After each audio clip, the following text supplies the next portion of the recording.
নমস্কার, গল্পকথাকৃতি চ্যানেলে সবাইকে স্বাগত। শুরু করছি আজকে নহন্যতে উপন্যাসের তৃতীয় পর্ব। মির্জা আমাদের বাড়ি আসবার কত পরে আমার ঠিক মনে নেই, ও প্রথম একটা কাণ্ড করল। খাবার টেবিলের এক মাথায় বাবা বসে আছেন, উল্টো মাথায় মা, মাঝখানে মুখোমুখি ও আর আমি। সে আস্তে আস্তে তার পা বাড়িয়ে দিয়ে আমার পায়ের উপর রাখল। আমি পা সরিয়ে নিলাম। আমি ভাবতে চাইলাম দৈবাত লেগে গিয়েছে, যদিও আমার মন শরীর চমকে উঠল। কিন্তু কি আশ্চর্য, সেই মুহূর্তে ওর দিকে চেয়ে আমার হঠাৎ মনে হলো, এ চলে গেলে আমি বাঁচব কী করে? খাবার টেবিল থেকে সবাই উঠে গেলে আমি জিজ্ঞাসা করলাম, তোমার পা কি হঠাৎ লেগে গিয়েছিল? তা তো নয়। না, তা নয়। কি স্পর্ধা, কি সাহস! যদি বাবার পায়ে পা লাগতো কি হতো তাহলে? কিছুই হতো না, আমি তৎক্ষণাৎ প্রণাম করতাম।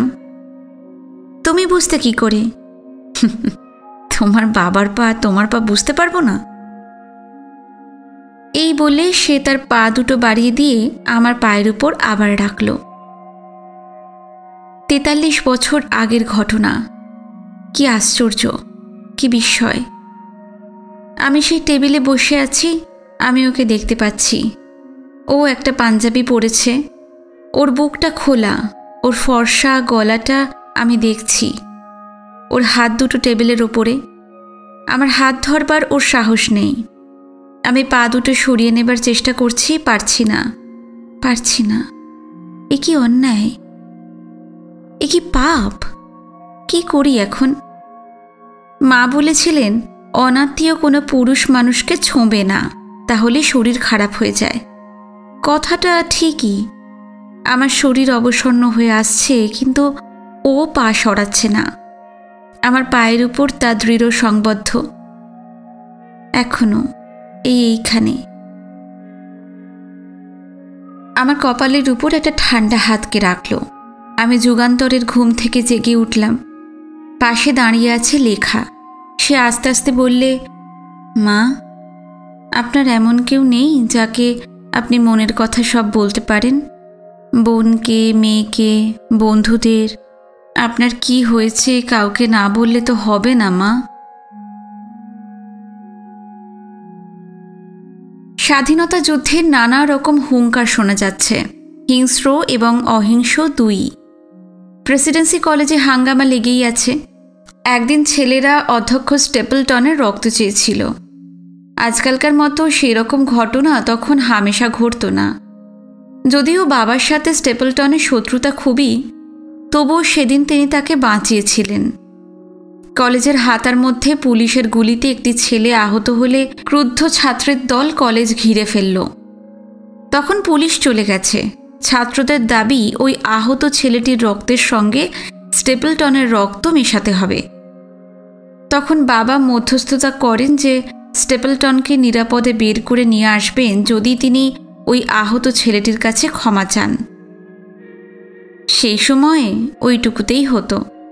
স্টেপলটন রাজি হলেন। তারপর গাড়িতে উঠেই অন্য মূর্তি বলেন, কি? আমি পরে ক্ষমা চাইব। বাবা তখন বললেন, ঠিক আছে, তাহলে আমি এখনই নেমে যাচ্ছি, তুমি ছাত্রদের সঙ্গে বোঝাপড়া করো। স্টেপলটন বাবাকে কিছুতেই ছাড়বেন না, উনিও নেমে যাবেনই। তখন তিনি তার কোট ধরে ঝুলে পড়লেন। বাবা নিরুপায় হয়ে কোটটি খুলেই গাড়ি থেকে নেমে পড়লেন। অবশ্য শেষ পর্যন্ত তিনি ক্ষমা চাইতে বাধ্য হয়েছিলেন। এই কোট ধরে ঝোলার হাস্যকর ব্যাপারটি বাবা সেদিন খাবার টেবিলে সবিস্তারে বলে আমাদের খুব হাসিয়েছিলেন। মির্জা তখনই ঠিক করলো যে পরের দিন রেভলিউশন দেখতে যাবে। বলা নেই কওয়া নেই, সকালে সে বেরিয়েছে। সারাদিন কেটে গেল। সবাই খুব উদ্বিগ্ন। মা ঘর বাইর করছে, পরের ছেলে বিপদে পড়ল কিনা। কাকা যখন পুলিশে খবর দিতে যাবেন, এমন সময় মূর্তিমান এসে হাজির, ধূলি ধূসরিত, সারাদিন ঘুরে উস্কো খুস্কো এবং নিরতিশয় হতাশ। যেখানে সেখানে পিকেটিং হচ্ছে, ঘুরেছে। পথে পথে ঘুরেছে বিপদের সন্ধানে, কিন্তু কোনো বিপদ হয়নি। উপরের জানলা দিয়ে কেউ একজন একটা দইয়ের ভাঁড় ফেলেছিল, সেটা ওর গায়ে পড়ল না। পড়ল কি না সামনে। এমন কিছু ঘটল না যাতে দেশে ফিরে গিয়ে কোনো চিহ্ন দেখাতে পারে। ওর ভয় দেশে সবাই বলবে, ভারতে যখন রেভলিউশন হচ্ছিল তখন তুমি কোন গর্তে লুকিয়েছিলে। সে যে ভারতে এসেছিল এটা নিজের দেশের লোককে কি করে বিশ্বাস করাবে, এই ওর এক ভাবনা। কারণ ওর দেশ থেকে এই প্রথম কেউ ভারতে এসেছে। এদিকে চামড়াও যথেষ্ট রোদে পোড়া হচ্ছে না। তাই একদিন সকালে উঠে একটা মাদুর নিয়ে ছাদে চলে গেল। সেখানে মুখের ওপর একটা তোয়ালে চাপা দিয়ে বেলা দুপুর অবধি শুয়ে রইল। তারপর বিকেলবেলা তার সারা গায়ে ফোসকা পড়ে গেল। আমরা ছোটরা খুব হাসছি। বিশেষ যে সহানুভূতি আছে তা নয়। মা খুব উদ্বিগ্ন, এ ছেলে তো পাগলামি শুরু করেছে। ইউরোপের একটি দুরন্ত ছেলেকে সামলানো কঠিন, বিশেষ করে ভাষাটা তেমন রপ্ত নেই তো। চাঁদশির মলম এলো, মা দেখিয়ে দিলেন। কাকা লাগাতে লাগাতে মার ভর্ৎসনাগুলো ইংরেজিতে অনুবাদ করতে লাগলেন। বাবা পরে ওকে বোঝালেন, দেখো মির্জা, তুমি যে ভারতে এসেছো তা তোমার কথা শুনেই সবাই বুঝতে পারবে। তোমার ভিতরেও পরিবর্তন আসবে, সেটাই তো আসল। গায়ের রং ব্রাউন তো অন্যত্র রোদে শুয়ে থেকেও করা যায়, কিন্তু আসল পরিবর্তন করবে ভারতীয় দর্শন। তুমি যা পড়েছ তাতেই রূপান্তর হবে। তাছাড়া রেভলিউশন দেখার জন্য দৌড়োদৌড়ি করে লাভ নেই। ভারতে এখন সর্বত্রই রেভলিউশন হচ্ছে। পিকেটিং আর কাঁদুনে গ্যাসই কি একমাত্র দ্রষ্টব্য বস্তু? এই যে তুমি আমাদের বাড়ি আছো, এটাই তো একটা রেভলিউশন। আমার বাবার বাড়িতে কি থাকতে পারতে? তাহলে আমার স্ত্রী তোমার সামনে মুখ ঢেকে বেরুতেন। আর এই অমৃতা ছেলেদের কলেজে গিয়ে কবিতা পড়ে, এই কখনো হতে পারত? তোমার বাসন আলাদা হতো, তুমি ছুঁয়ে দিলে ভাত ফেলা যেত, সে এক ব্যাপার। সেই অবস্থার সঙ্গে তুলনা করলে আজ এই বাড়ি একটা রেভলিউশন। সাহিত্য পরিষদের প্রকাণ্ড সাহিত্য সভা হবে এখন, যেখানে গোখেল মেমোরিয়াল স্কুল সেইখানে। এই প্রথম আমি স্বরচিত গদ্য প্রবন্ধ পড়ব। বিষয়বস্তু, সুন্দরের স্থান কোথায়? সুন্দর কি বাইরে আছে না মানুষের মনে? কথাটা নিয়ে এত ঘোরপ্যাচের দরকার কি? সুন্দর তো বহির্বস্তু হতেই পারে না। মানুষই সুন্দর দেখে তার চোখে, অর্থাৎ মনে নীলাঞ্জন মায়া। এই প্রবন্ধের জন্য আমি রীতিমতো পরিশ্রম করছি। যা লিখছি বাবার পছন্দ হচ্ছে না। যা হোক, শেষ পর্যন্ত খাড়া হয়েছে। এখন একটা পরীক্ষা সামনে। ওই সভায় রবীন্দ্রনাথের সভাপতিত্ব করবার কথা ছিল, কিন্তু তিনি আসতে পারবেন না। হায়দ্রাবাদে গিয়ে অসুস্থ হয়ে পড়েছেন। এই নিয়ে অকুস্থলে অর্থাৎ সাহিত্য সভায় খুব নিন্দা হবে তার। রবীন্দ্রনাথকে দু কথা শোনাতে কেউ ছাড়ে না এদেশে। আমি অবাক হয়ে দেখি তার সঙ্গে একটু কথা বলতে, তার কাছে একবার যেতে সবাই উদ্গ্রীব। সামনে গেলে তো গলে যায় সবাই, কিন্তু আড়ালে নিন্দা করতে সহস্র মুখ। ওর সম্বন্ধে বাবারও অনেকটা এরকম ভাব আছে।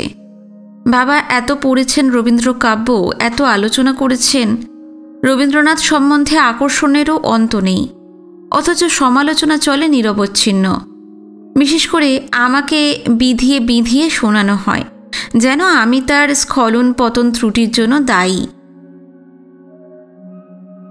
সভাক্ষেত্রে হলোও তাই। নানা অপ্রীতিকর মন্তব্য হলো। আমার মনটা বিষণ্ণ। যদিও ওই দিন আমি খুবই পুরস্কৃত হয়েছি। এত বড় সভায় এর আগে আমি কখনো গদ্য প্রবন্ধ পড়িনি। কবিতা অবশ্য পড়েছি অনেক, সেনেট হলেও। সেদিন আমি কনিষ্ঠ সাহিত্যিক। জ্যেষ্ঠা ছিলেন মানকুমারী বসু, মধুসূদনের ভাইঝি। বিধবা থান বাংলা করে পড়ে খালি পায়ে তিনি সভাস্থ মঞ্চে কবিতা পড়লেন। দুই যুগের কি পরিবর্তন! আমি ভাবলাম মির্জা এই রেভলিউশনটা দেখলে বুঝত। বাড়ি ফিরে দেখে সে চুপচাপ বসে আছে। এখানে ও একা, বন্ধুবান্ধব নেই আমি ছাড়া। তাই ওকে বললাম, চলো বারান্দায় বসে গল্প করা যাবে। নানা কথার মধ্যে মির্জা হঠাৎ আমাকে জিজ্ঞাসা করলে, তুমি এত বিষণ্ণ কেন? আমি ওকে বললাম, সভায় যা যা হয়েছে, সভায় কিভাবে তাকে নিন্দা করা হয়েছে, তিনি কথা রাখতে পারেননি বলে। এবার বিষণ্ণ হবার পালা ওর। দু একটা কথার পর বলল, একজন 70 বছরের বৃদ্ধ মানুষকে তুমি এইটুকু মেয়ে এত ভালোবাসো কি করে? রাগে আমার কান ঝাঁঝা করছে। কেন? বেশি বয়স হলে মানুষ ভালোবাসা পাবার অযোগ্য হয়ে যায় নাকি? ও একটু উত্তেজিত হলো। দেখো অমৃতা, হয় তুমি নিজেকে চেনো না, নয় তুমি নিজেকে ঠকাও। কারণ সত্যকে দেখবার সাহস তোমার নেই, কিংবা জেনেও মিথ্যে কথা বলছো। মির্জা, আমার অসম্ভব মাথা ধরেছে, তুমি একটু চুপ করো।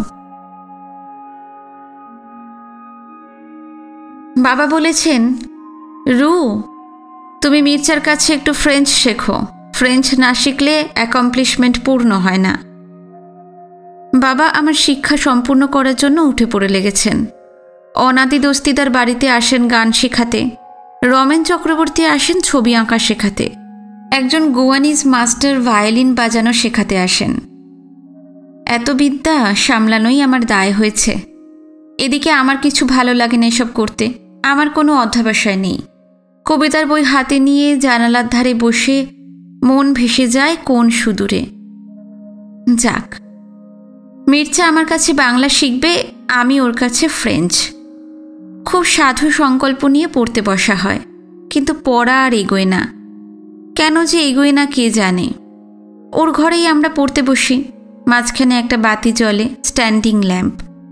কতদিন কত রাত হয়ে যায়। বলাকার কবিতা আমি পড়ি, ও শুনতে ভালোবাসে, কিন্তু অন্য ভাষায় ওই কবিতা বোঝানো কি আমার সাধ্য? একটা কবিতা ও বুঝতে পেরেছে, ওর ভালো লেগেছে খুব।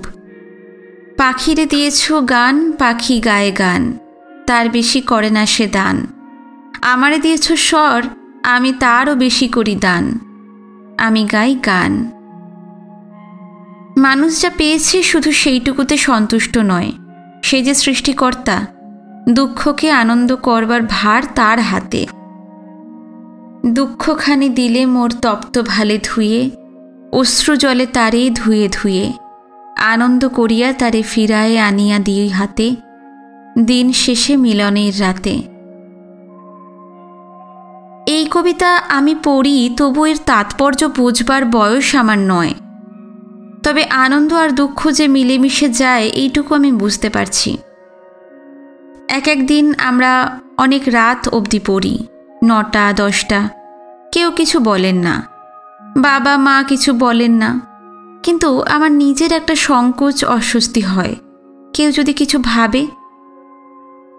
আমি দেখেছি ভাতৃকুলের চোখে কৌতূহল, আর আমার 11 বছরের ছোট বোনের চোখে একটা সন্দেহ ও তীক্ষ্ণতা। মিষ্টি মেয়ে সাবি, কিন্তু ওর সব সময় দুঃখ এবং অভিযোগ। ওকে কেউ ভালোবাসে না, দিদিকেই সবাই ভালোবাসে। এখন মির্জা ইউক্লিডও সেই দিকেই যাচ্ছে, এটাও বুঝতে পারে। তাই সাবি বলছে সেও ওকে বাংলা পড়াবে। ভালো, ওর কাছে পড়লে তবু বিদ্যা হতে পারে। আমাদের পড়াশুনো তো বিশেষ এগোচ্ছে না। তবু মাস্টারমশাইয়ের কাছে সংস্কৃত পড়া হয়। মির্জা খুব ধাতুরূপ মুখস্থ করছে, ও আমায় হারিয়ে দেবে। ওর মতো অধ্যাবসায় আমার নেই। আমাদের বাড়িতে অনেক লোক একসঙ্গে বাস করি। এরা কেউ ঘনিষ্ঠ আত্মীয় নয়, তবে সেটা আমরা জানি না। সকলেই আপন। ও এটা ঠিকমতো বোঝে না। ওদের দেশে কাজিন আর ভাই দুটো কথা।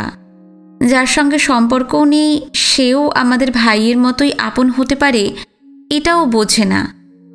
আমাদের যে বসুধৈব কুটুম্বকম, তাই তো ওকে সম্পূর্ণ বিদেশি হলেও বাড়ির সকলে এত আপন করে নিয়েছে। কাকা আমাকে খুবই স্নেহ করেন। আমরা যখন মাস্টারমশাইয়ের কাছে পড়ি তখন কাকা এসে গল্প জুড়ে দেন। মাস্টারমশাই গৌরমোহন ঘোষকে কাকা খুব খ্যাপান। একদিন সকালে মাস্টারমশাই কপালে একটা চন্দনের টিপ পরে এসেছেন। গঙ্গা স্নান করে টিপ পরে তাকে বেশ পবিত্র দেখাচ্ছে। কাকা এসে ঝুপ করে হাঁটু গেড়ে বসে কৃতাঞ্জলি হাতে বলতে লাগলেন, মাস্টারমশাই আমি বড় পাতকি, একটু পদরেণু। মাস্টারমশাই বিব্রত হয়ে পা সরিয়ে নিচ্ছেন। আহ শ্রীশুবাবু, কি ছেলে মানুষই হচ্ছে। মাস্টারমশাই তাপি তাপিকে ত্রাণ করবেন না। কি করুন আকুতি, আর আমরা দুই ছাত্রছাত্রী হেসে হেসে হয়রান হয়ে যাচ্ছি। উপরে যেতেই আমার মেজমাসি আমার দিকে ভ্রুকুটি করে চাইলেন। উনি গতকাল এসেছেন, আর গতকাল থেকেই ওর সন্দিগ্ধ দৃষ্টি দেখছি আমি। বিরক্তিকর। মাসি বললেন, এই ওই সাহেব ছোঁড়াটার সাথে অত কি হি হি করছিলি? আমিও দম্বার পাত্রী নই। সাহেব ছোঁড়া আবার কি? ওর নাম নেই নাকি? হ্যাঁ নাম, একটু বেশি ধিঙ্গি হয়ে পড়েছ। নরেনবাবু মাথায় তুলে সর্বনাশ করছেন তোমার। মরুককে, আমি আর এখানে বেশিক্ষণ দাঁড়াতে চাই না। ওর সঙ্গে তর্ক করে একটা বিশ্রী ব্যাপারও করতে চাই না। তার থেকে পালানোই ভালো। মির্জার ঘরের সামনে সরু গলিটা দিয়ে বেরিয়ে যে বারান্দা, সেইখানে চিঠির বাক্স, ডাকওয়ালা চিঠি দিয়ে যায়। বাক্সটা চাবি বন্ধ। চাবিটা আমার কাছেই থাকে। আমি দিনে 2-3 বার ওই বাক্সটা খুলে চিঠি সংগ্রহ করি।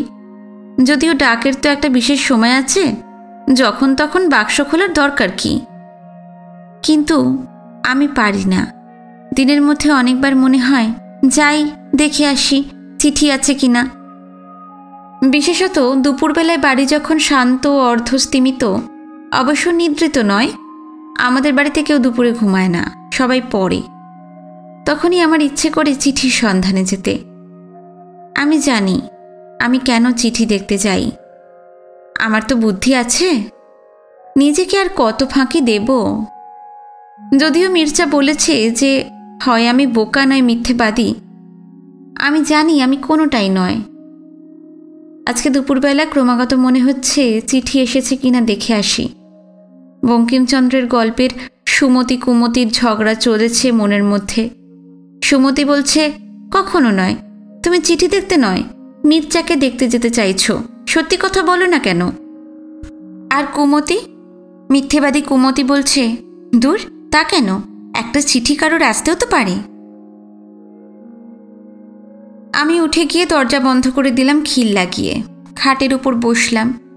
নিজেকে আমার রক্ষা করতে হবে নিজের কাছ থেকেই।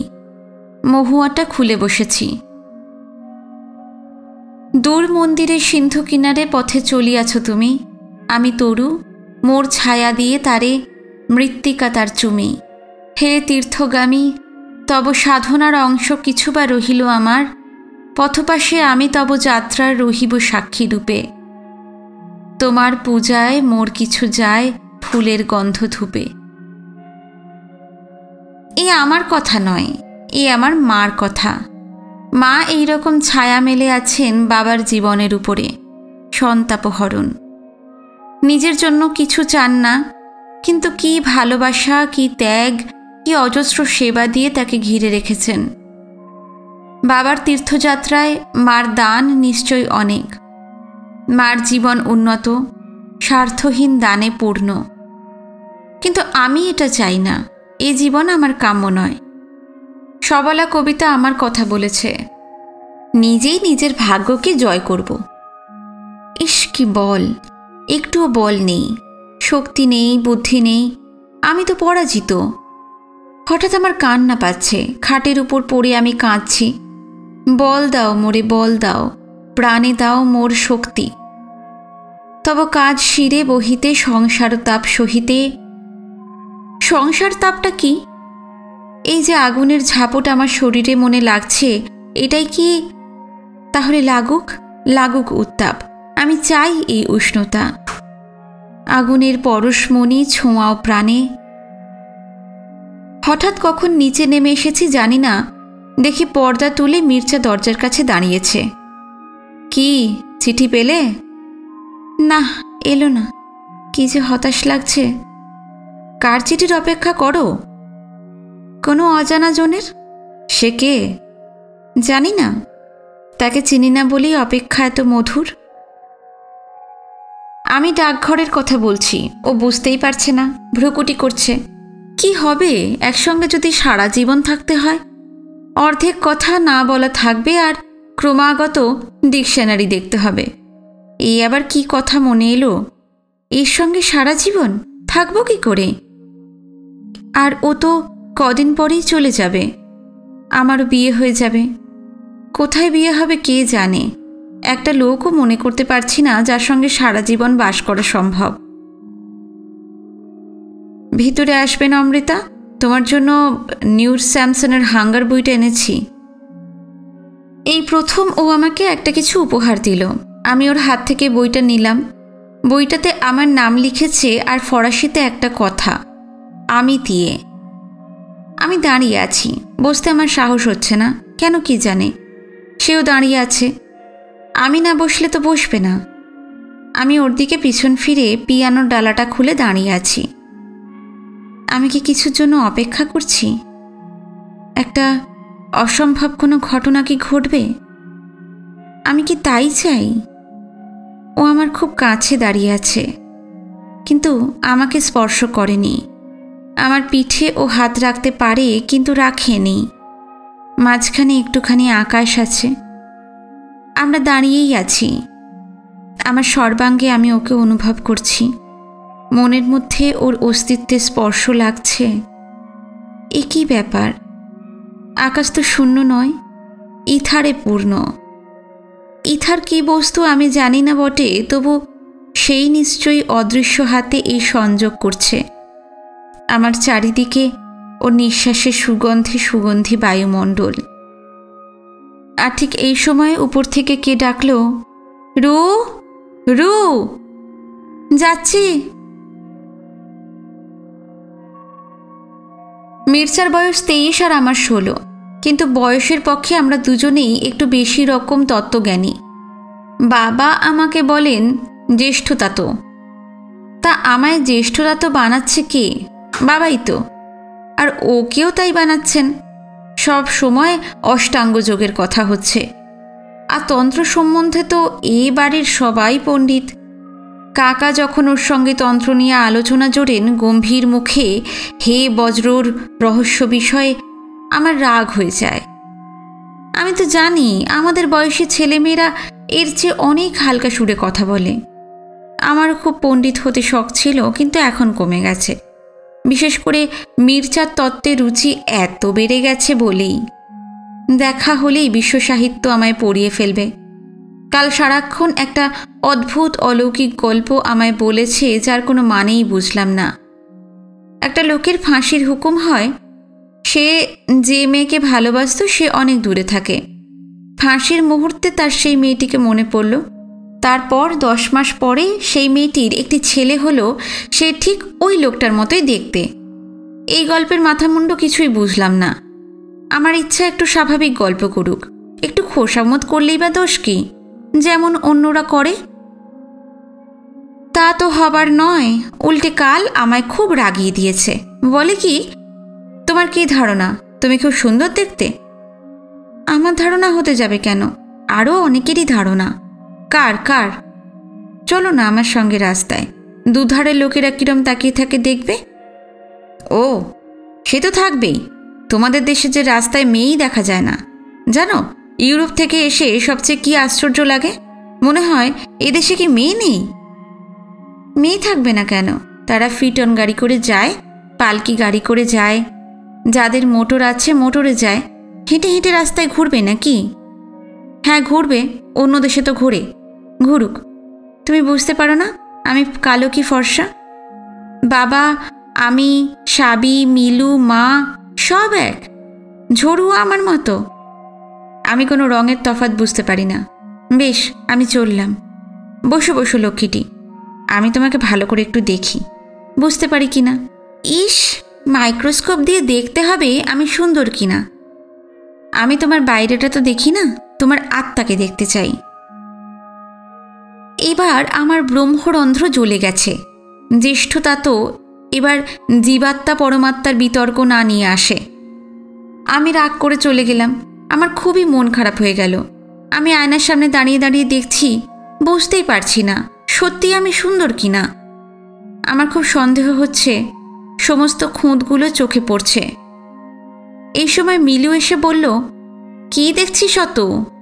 শোন ভাই, আমাদের ভারতবর্ষে কত রকম পোশাক আছে, আমরা সবসময় একরকম পোশাক পরি কেন বলতো? সেই এক হবল করে শাড়ি পরা অথবা বাংলা করে। সত্যি রাজপুতানীদের ঘাগরা সুন্দর, মারাঠিদের মতো বড় শাড়িও মন্দ নয়। মিলু আর আমি কিছুদিন থেকে গয়নার ডিজাইন নিয়ে পড়েছি। আমাদের সময় সাধারণত যেসব গয়না তৈরি হতো তা বিলাতি নকশা থেকে খুব কাঁচা অনুকরণ, তার সৌন্দর্য সৌকর্য কিছুই ছিল না। ঠিক সেই সময়টা, অর্থাৎ আমাদের 2-3 পুরুষ আগে থেকে শিল্পরুচির অধঃপতন হয়েছিল। ঠাকুর বাড়িতে তার পুনরুদ্ধার চলছিল। গৃহসজ্জায় বা দেহসজ্জায় খুঁজে খুঁজে পুরনো নকশার জিনিসপত্র, পুরানো ছাঁদের গয়নার চলন হচ্ছিল। তাকে বলা হতো ওরিয়েন্টাল। এই বিষয়ে স্টেলা ক্রামরিশ বিদগ্ধা, আমি আর মিলু সামান্য নারী। আমরাও কিন্তু পুরনো রাজপুত রূপার গয়না থেকে নকশা নিয়ে, উড়িষ্যার রূপার গয়না থেকে নকশা নিয়ে গয়না বানাতাম। খুব গয়না বানাতাম আমরা।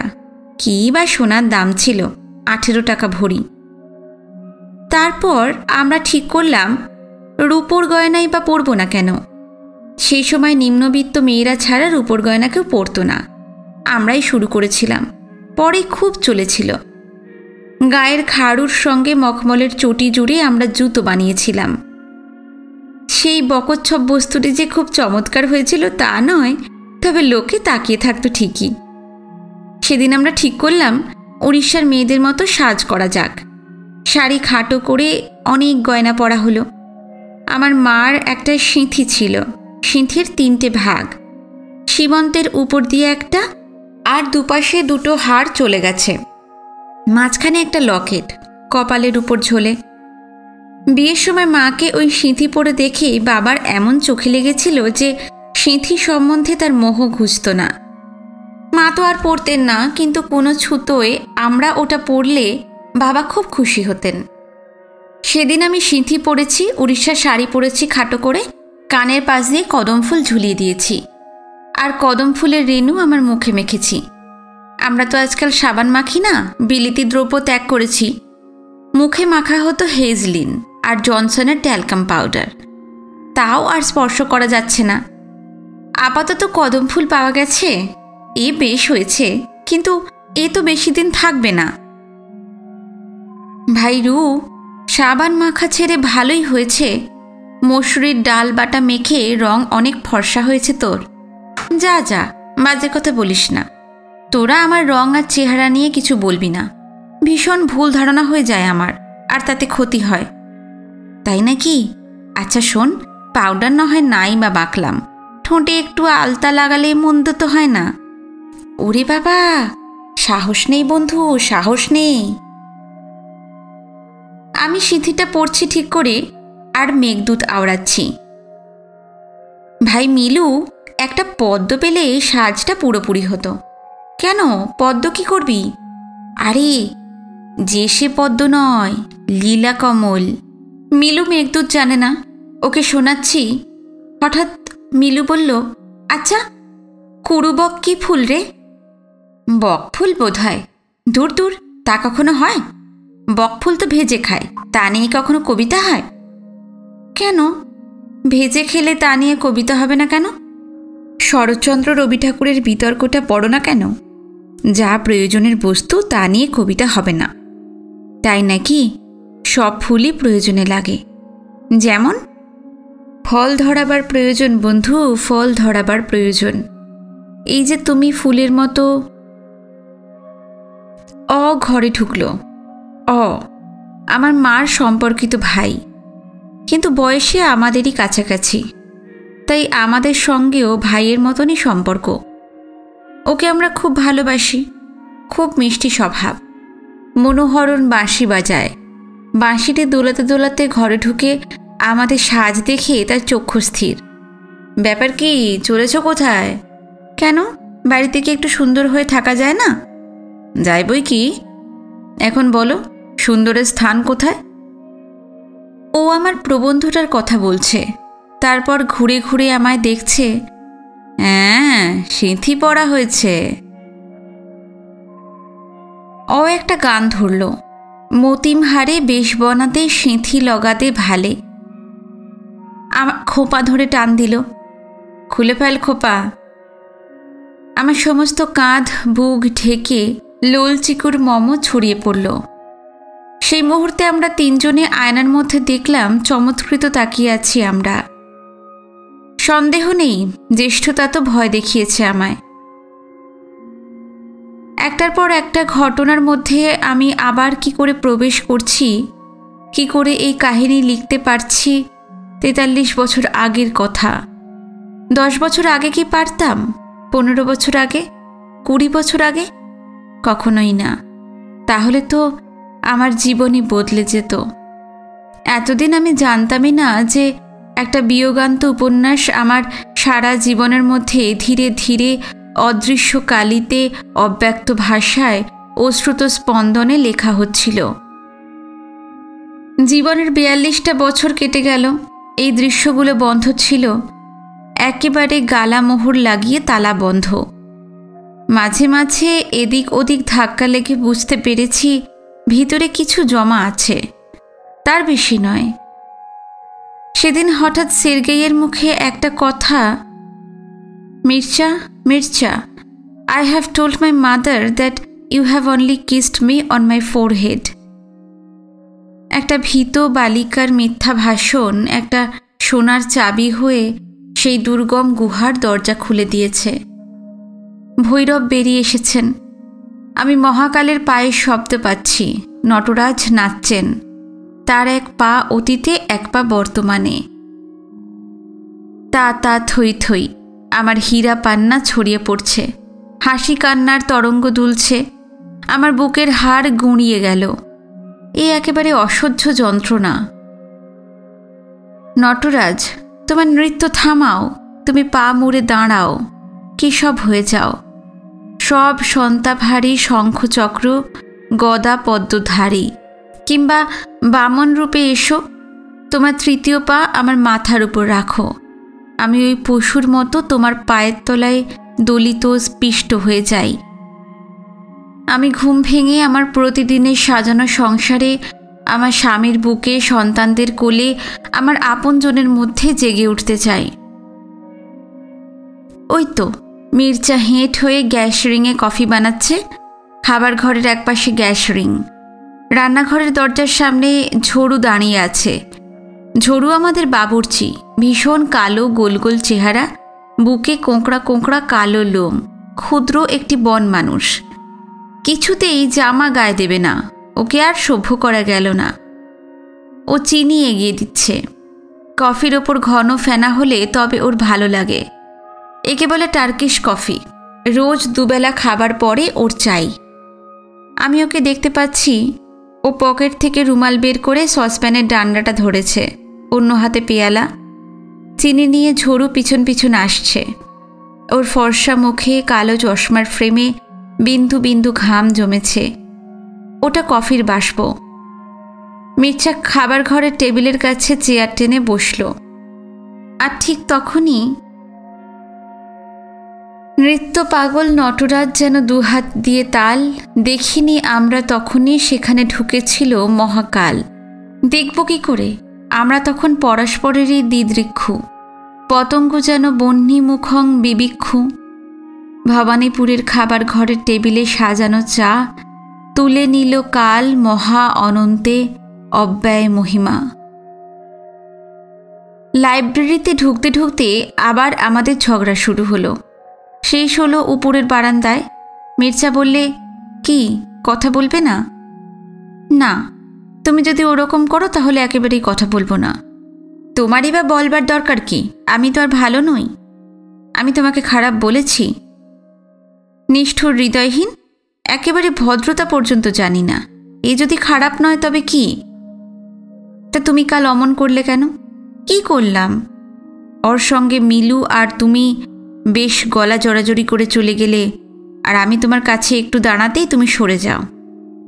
কি আশ্চর্য! ও যে আমাদের আত্মীয়, তুমি তো আত্মীয় নও। আমার মার উপদেশ মনে পড়ছে। আমি যখন বেশ ছোট, অর্থাৎ 12 বছর বয়স হবে, তখনও ফ্রক পরি। আমাদের বাড়ি মায়ের এক আত্মীয় আসতেন। মার চেয়ে অনেক বড় তিনি। তার বয়স কত জানি না, অত ছোটরা বড়দের বয়স বুঝতে পারে না।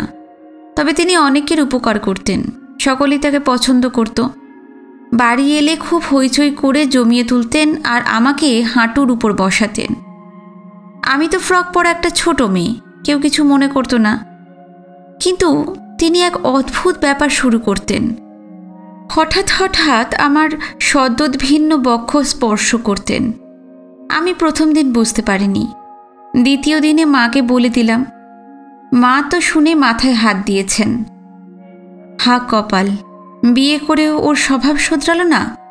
হারামজাদাকে আর এমুখ হতে দিচ্ছি না।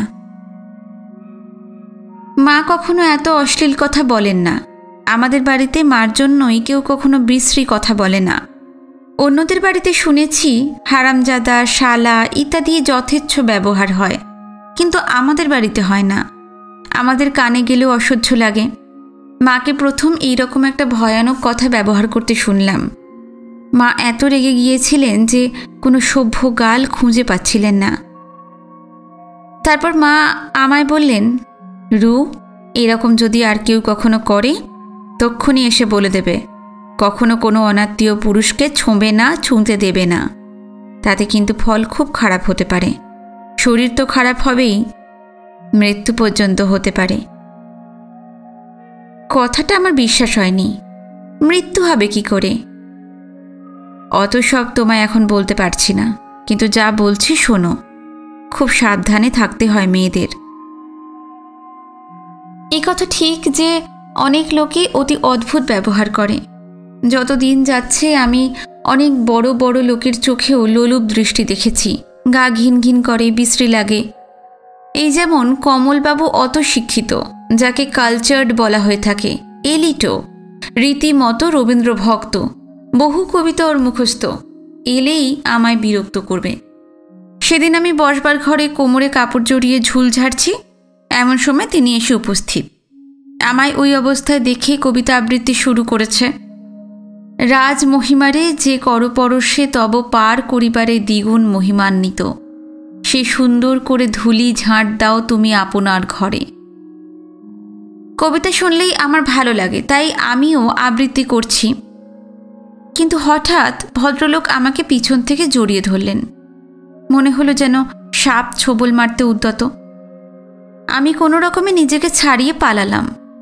মা শুনে বললেন, বাহারে পাঞ্জাবি আর নাগরাই পড়লেই ভদ্র হয় না।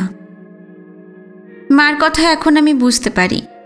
আমি জানি এইসবের পিছনে অদৃশ্য একটা গোপন জগৎ আছে। সেখানকার সবটা খবর আমি রাখি না, জানি না। মার কথা শুনে শুনে আমার খুব পাপবোধ জন্মাচ্ছে। ঠিকই কথা। অকেও আমার গলা জড়াতে দেওয়া ঠিক হয়নি। হলোই বা দাদার মতো।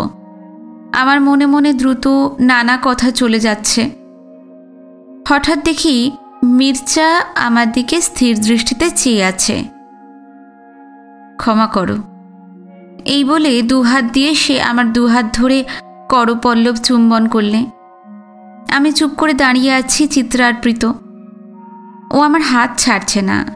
আমার হাতের পাতা দুটো ওর হাতের মধ্যে নিপীড়িত, গুঁড়িয়ে যাচ্ছে। ও তার উপর মুখ রাখছে। অনন্ত সময় চলে যাচ্ছে। কতক্ষণ কে জানে। ও ছাড়ছে না। আমি হাত ছাড়াবার চেষ্টা করছি, কিন্তু পারছি না। আমি ঊর্ধ্বমুখে প্রার্থনা করবার চেষ্টা করছি। নিজের কাছ থেকে নিজেকে রক্ষা করবার চেষ্টা করছি, কারণ আমি তো এখন ছুটে পালাতে চাইছি, কিন্তু আমার হাত ওর হাতে। কিন্তু ও আমাকে আর একটুও কাছে টানেনি। আমাদের মধ্যে অনেক ব্যবধান। ও জানে আমি বাধা দিচ্ছি। ছাড়ো মির্জা, ছাড়ো। তুমি আমার হাত গড়িয়ে দিয়েছ, একেবারে মেরে ফেলছো আমায়। মির্জা মুখ তুলল। আমি অবাক হয়ে ওর দিকে চেয়ে আছি। আমার একটু সরে যেতেও ইচ্ছা করছে না। শরীরের মধ্যে ঘুঙুর বাজছে। একে কখনো শরীর খারাপ হওয়া বলে না। আমার দুধারে যেন প্রজাপতি পাখা মেলেছে। আমি উড়ে যেতে পারি। আমার হাতের উপর মির্জা আবার তার মুখ রাখছে। আকাশ নেমে এসেছে, রৌদ্রতপ্ত নীল আকাশ যেন মাটির উপর পড়ে গিয়েছে। নীল অম্বর চুম্বননত হয়ে স্থির হয়ে আছে আমার হাতের উপর।